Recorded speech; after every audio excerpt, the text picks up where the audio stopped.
and that's the ability you have at AFI right now, which is like, find your people, be loyal to each other, die on each other's swords, watch each other's backs. It's worth it. If you're here, you're talented. If you're here, the person next to you is talented. The person behind you is talented. Get in the same tent, stay in the same tent, work together.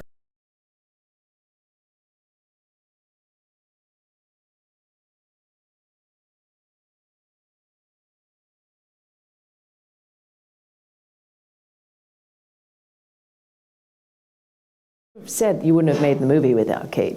No, I wouldn't have made it without her, no. So you knew going into writing it that she was going to be in? Is that who you had in mind? No, I didn't have anyone in mind. I'd never written for an actor. I've always been really fiercely strict about that, because I want to think about the character. I don't, if you think about an actor, it's probably because of something you've seen them do, which means that you're being, at the very least, reductive, you know, and it's very limiting, both probably for the performer and also for you. So, but I had met her. I'd met Kate about 10 years before that on a project that Joan Didion and I had written together.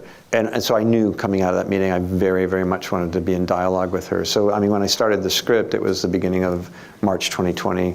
You know, all of us were trying to figure out if we were going to survive. We weren't really thinking about movies. It didn't seem like there would be movies.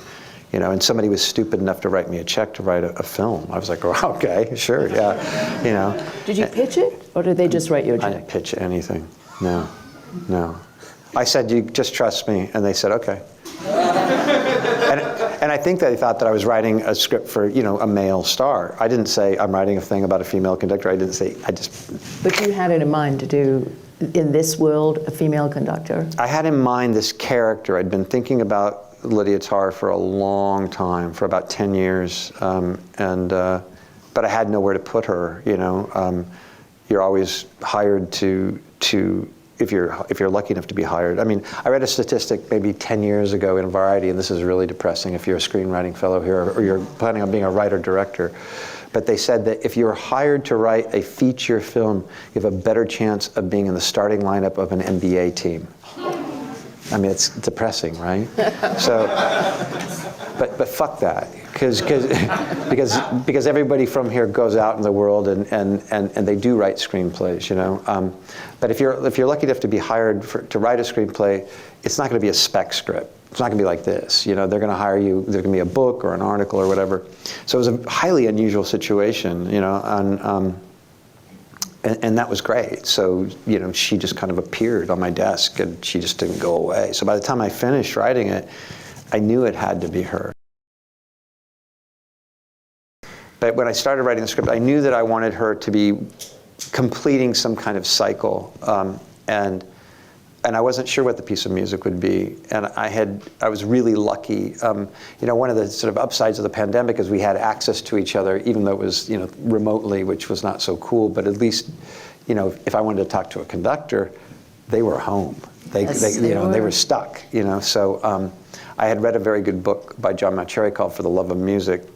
And I called up Universal Music Group, run by Mike Knobloch and Natalie Hayden, and I said, look, I need to talk to somebody because I don't want to do the Toy Town version of this world. I want to at least try to get it right as much as you can get it right, you know.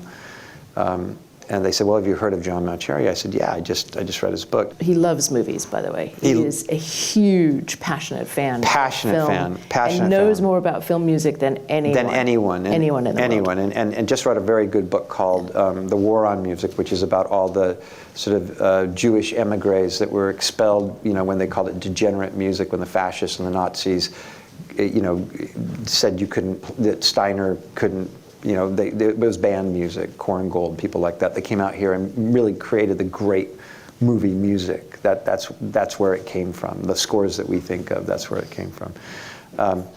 But John, one of the first questions he asked me, I said, look, I have her working on this, you know, thing, and he said, well, what's your favorite piece of classical music? And I said, He said, why are you being so sheepish?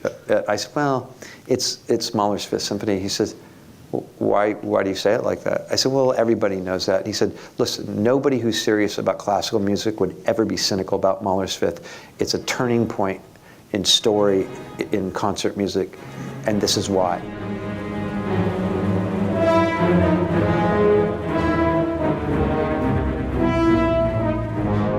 And he unpacked the whole thing for me. And of course, as soon as he did, I went, oh my God, like thematically, it's exactly what the movie is. I mean, the very first piece of music, first movement in that piece is a Trauermarsch, which is the death march, you know. So what is the first thing she does is she tries to get the clarion call as far away from her as she can, right? Because it's inevitable. She knows it's coming. So yeah, so that's sort of where it came from.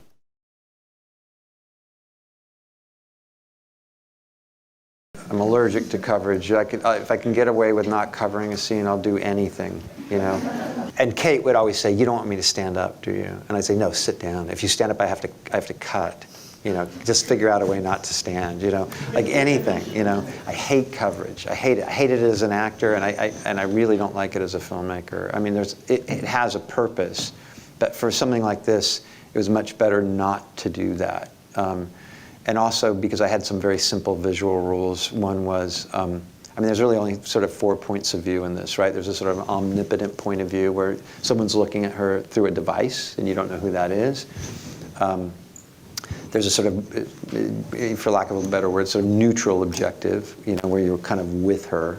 There's sort of an interior things that you're allowed access to that she's imagining, or whatever euphemism you prefer. And then there's sort of the counterpoint being this assistant, you know, played by Noémie Merlant, Francesca Lentini, and then obviously Nina Haas, her partner, where we get to sort of feel through their reactions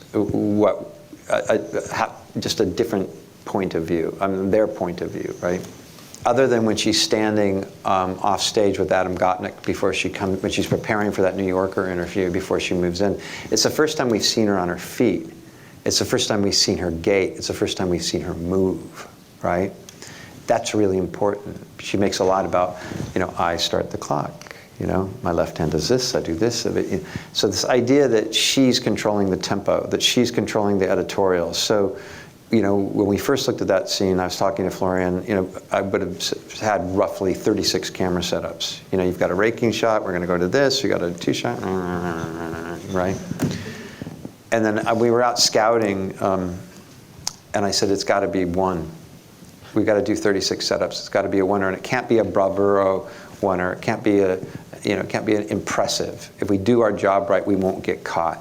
And if we get caught, let us be caught toward the end after they're involved in the scene. But if anyone starts to realize it's a one or too early, then we've not done our job, you know. We rehearsed it for days. And Kate kept saying, can we do some coverage on this? I was like, no, we're not covering the scene. We're not covering the scene, you know. So yeah, that was where that decision came from.